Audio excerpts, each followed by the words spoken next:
তাও আমরা দুজনের হাত ছাড়িনি।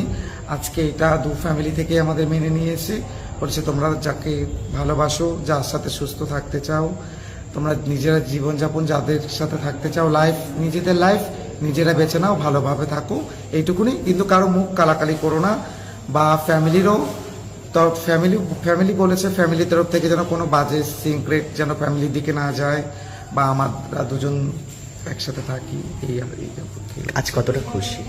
অনেক খুশি, অনেক। এতটাই খুশি আমি বলে বোঝানো যাবে না। আর সব থেকে বড় খুশি এটা হলো যে আমি ট্রান্স ওমেন। তো এই আজকে আমি যেরকম পূর্ণতা পেয়েছি ভালোবাসা বিয়ে করে, এরকম যেন সব ট্রান্সরাই যেন এরকম যাকে ভালোবাসে তাকে যেন পূর্ণতা পায়। আমার এটাই বলা উচিত। রাস্তায় বেরোলো ভয় বেরোলো, বা রাস্তায় গেলে টোন টিটকারি এইসব যেন কেউ না করে।